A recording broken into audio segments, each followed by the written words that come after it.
आलिशा हाजवारी मा गामि बिक्रमपुर बेंटल आच्छा बबे जायगायाव फराया सेंटर फर न्यू लर्निंग बेंटलावहाय मेट्रिकआवहाय आं 84.16% जोंहाय मोनबा लेटारजों फर्स्ट डिभिजनावहाय पास जानो हादों आं उन्दैनिफ्रायनो एसेबां इन्ट्रेस्ट होनो हाया लाइक क्लास 6 फोरनिफ्राय आं बांसिन फरायनायावहाय बांसिन इन्ट्रेस्ट जाहैदों आरोखि ओमफ्राय क्लास 8 सोनिफ्राय आं मेथ्सआवहाय बांसिन इन्ट्रेस्ट दिन्थिदों ओमफ्राय बिनि उनावहाय आङो बांसिन गोसो गुदुं जालांदों फरायनायफ्राव मेट्रिक परिखानि समावहाय आं लाइक 17 आवार्ससो फरायदोंमोन ओमफ्राय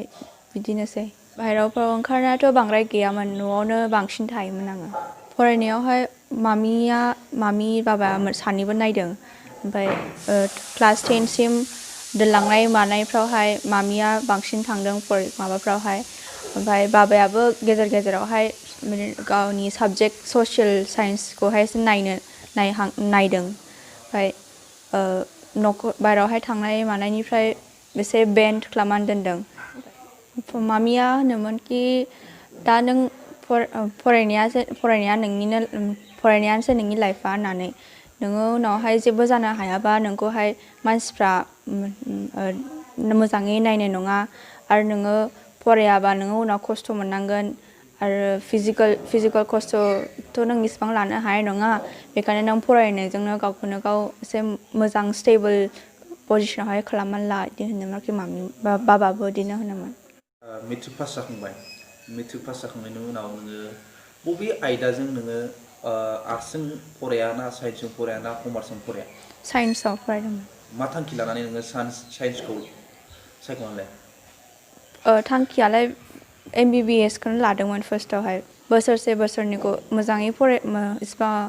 11 12खौ मोजाङै फरायबाय टिउसन लानायजों मानायजों बिराद खस्थ' मोनदों टिउसन लानायावबो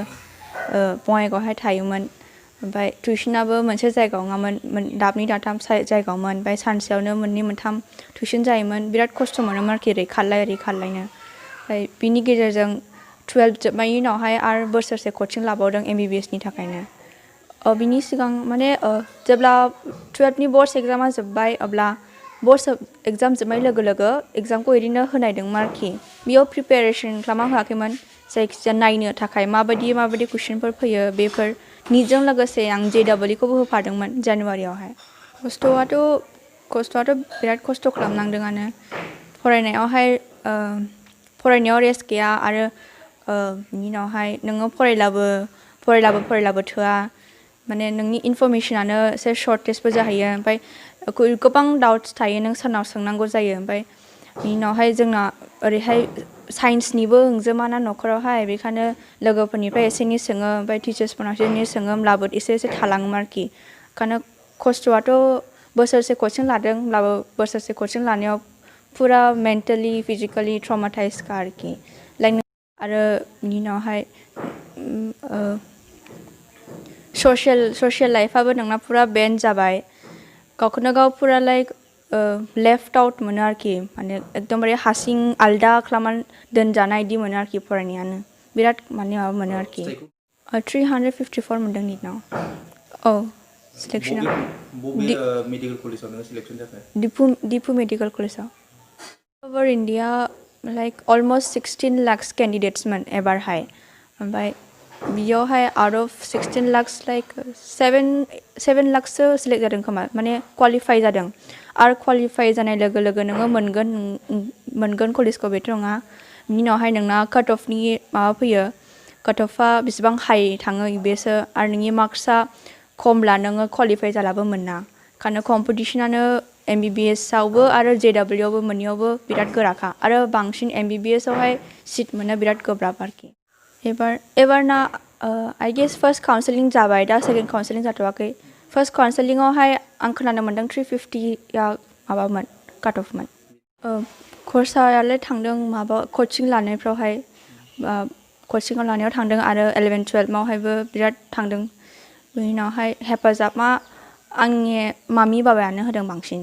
ओमफ्राय टिचार्सफोर दंमोन क्लास 10 सिम बिराद आंखौ टिचार्सफ्रानो नायबोदों सार दैथुनमोना हिन्दीयावहाय मिस जागोननि मोना बिराद नायबोदों आंखौहाय ओमफ्राय बे MBBS नि थाखैला बाबाया आंखौहाय बांसिन हेल्प खालामदों मामिया आंखौहाय ओरैहाय माबाफोर नायनानै होदों आरोखि न'नि नांगौफोरखौहाय बे बाबाया स्टाडिसफ्राव बांसिन नायदों बेंटल आनसलिक एबसुआ आंखौ साबायखर बावफैदों रिजाल्टनि फिथाइखौ मोननायखायनो साननायालाय बिराद सानोमोन गेजेरावहाय लाइक पुरा मेन्टेल ब्रेकडाउन जाखायो नोङो फरायबाय थानाय समावबो पुरा माने जाय फरायो बिसोर मिथिया नालाय पेरेन्टसफ्राथ' नोंखौ गाइड खालामगोन खिन्थु जाय मानसिया फरायथारदों बे बुस्थुखौहाय बिसोरो बांसिन फिलखौहाय बुंनो हागोन आरोखि माने लाइक पुरा नोंखौहाय नों फरायबाय थादोंब्लाबो एग्जामखौ होथ'वाखै अब्लाबो नोङो पुरा ट्रमाटाइज जाखायो डिप्रेसनावहाय फरायलाबो थोआ आरो मार्क्सआबो नों नांगौलाबो मोना नों फरायलाबो नों मार्क्सखौ मोनाला बिराद माने गोसोखौ बायनाय मोनो आरोखि बिदिनो बिराद खस्थ' मोनो खिन्थु लाइक बे एग्जामा लाइक नों मार्क्स मोननानै नोंनि बेसेबां मार्क्स नांगौ बिदिनो लाइक नोंनि एक्सपेक्टेसन बायदि मोना जेब्लायबो माने नेगेटिभ मार्किंस थायो नालाय नोंनि नेगेटिभ मार्किंसआ इकुवेल जायोबा नोंनि माबायावहाय प्लास मार्क्सआवहाय होमब्लानो नोंनि मार्क्सआ अट'मेटिकलि रिडिउस जायो नालाय बेखायनो बेना मोनसे डिसएडभान्टेज दङ बेखायनो आङो बांसिन मार्क्सआलाय मोन्दोंमोन काउन्ट खालामनायाव खिन्थु नेगेटिभ मार्किंस थादेरनायखायनो एसे खमायबाय आरोखि मार्क्सआ नोंसोरबो थांखिखौ लाबाय था आरोखि लाइक नोंसोरबो जेब्ला जाय माने फरायजेनगोनब्ला बिराद खस्थ' मोनगोन सानगोन नोङो आं हानाय नंले होननानै मा होनो बैसोबो थाङो आरो नोंनि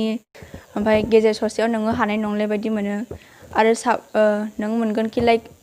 हेल्पबो गैया जोङोहाय सोरबा खिन्थाला साबसिन जागौमोन खोमा गाइडेन्स होला एसे साबसिन मोनगौमोन खोमा होननानै खिन्थु जेबो सिन्था खालामनाङा नोंसोरो गावबा गाव गोसोआ दंथारोला फरायलांबाय था आरो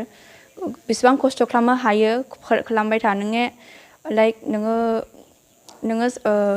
17-18 आवार्स फरायलानो जागोन दि नङा आरोखि नों बेसेबां फरायनो हायो फराय नों मेंजासे फराय लासो नोङो मिथिगोन कि नों बेसेबां खस्थ' खालामनो हायो नोंनि गावबा गाव लिमिटखौ मिथिगोन गोजोननायाथ' आरो मा बुंबावनो जिबनाव मोनसे आरो गोजोननायनि गेजेराव बहुत मोनसे गेदेरथार गोजोननाय जाबाय बियो खारन हास्थायनाया जाफुंबाय हास्थायबाय थादोंमोन कचिं लाखांबायमोन सिगां आरो बे सेकेन्ड टाइमाव मोनबाय ओनसोलनि मानसिफ्राबो मोजां मोनदों बेंटल ओनसोलनि खौरांखौ मोननानै आरो आं फरायसा आफाद दुलाराय बर' फरायसा आफाद बेंटल आनसलिकनिसिमबो आं हामबाय हरदों खारन बिथांमोना दाखालि बावैसो मिन्थिनानै साबायखर बावफैनाय जादों आंनि गथ'खौ आरो लोगोसे बेंटल ओनसोलनि इन्टेलेक्सुवेलफ्राबो फैनानै लोगो हमफैदों खबर लाबाय थादों बहा मोनखो मोनाखै होननानै जोंनि थाखायथ' न'खरनि थाखायथ' बिराद गिदिर बाथ्रा जाबाय मेडिकेलाव मोननाया इन्जिनियारिंआवबो मोनदोंमोन NIT आगरतलायाव अलरेडि सेलेक्टेड जाबायमोन BTech इन केमिकेल इन्जिनियारिं अलरेडि पार्शियेल एडमिसनबो खालामबायमोन फैसाबो हरबायमोन इतिमध्य निटनि रिजाल्टआबो फैबाय सेलेक्टेड जाबाय कलेजबो होबाय गोसोआ सोलायफिनबाय अरिजिनेल डिसिसनाथ' हास्थायनाया मेडिकेल खामोन नालाय बेखौ दोनथ'नानै बेखौनो लाफिननाय जाबाय आरो जाय हक आङो नोंथांमोनखौबो हामग्लायनाय बावबाय आंनि न'आव फैनायनि थाखाय बे मोगामोगि लानायनि थाखाय बर' समाजाव दा बहुद समस्या फैगासिनो दं आरो अलरेडि फैबायानो मेनलि वान अफ द प्रब्लेम इज ड्राग रिलेटेड प्रब्लेम चिराङावथ' बहुद समस्या जाबायानो आरो चिरां होनबा बेंटल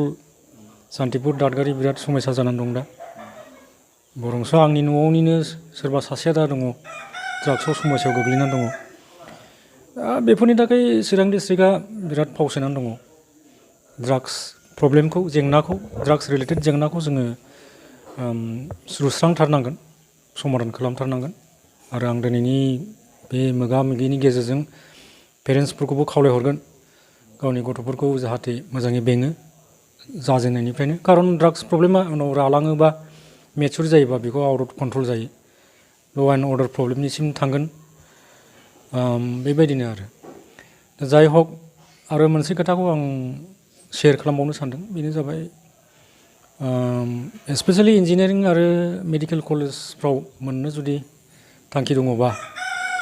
माने जिथु साबजेक्ट कम्बिनेसन क्लास 10 अनवार्ड्स बेखौ एसे पेरेन्टसफ्रा मिथिनाया दरकार इनफरमेसन थानांगोन आरो इनफरमेसना बेनो माने जुदि मेडिकेलाव टारगेट दङबा फ्रम क्लास 11 बाय'लजि बटानिखौ बिराद स्ट्रेस होनांगोन इम्परटेन्स होनांगोन आरो जुदि अनलि इन्जिनियारिंआव दङबा गोसो दङबा मेथ्स फिजिक्स बे बिराद इम्परटेन्ट आरो साबजेक्ट कम्बिनेसननि सायाव सोनारो 11 12खौ फरायनायाव खुब साबधानै साबजेक्टखौ माबानांगोन आरो आसलते अरिजिनालि सिगांनिफ्रायनो MBBSआव फाथायगोन बा फोरोंगोन होननानै बेहाय बेबायदि थांखि गैयामोन आंहा साडेनलि क्लास 10 पास जाखांनायनि उनाव हठात मोनसे सानखांनाय फैदों आरो माने आजिखालिनि जब एमप्लयमेन्ट अपरचुनिटिखौ नायनानै इन्डियानि जिथु एमप्लयमेन्ट फेसिलिटि नायोबाथ' नुगोन माने आजिखालि जबफ्रा टेकनिकेल इन नेचार जाजोब्बाय MA BA पास जानानै ओरैनो जिरायनानै दं गुवाहाटि बायदिफ्राव MA पास जानानै अट' रिक्सा सालायनानै दं ओरैनो गोजावनानै दङ बेफोरखौ सिन्था खालामनानै डक्टरखौ फोरोंसै बेबायदि मोनसे डक्टरखौनो फोरोंनोसै बेबायदि हठातै साननाय फैनायसै आरो बुंनो थांबा गावबो थांखि लानाय हिसाबै गावबो अरिजिनालि एसेबां थांखि गैयामोन बेहा ओरैनो साइन्सआव दङमोन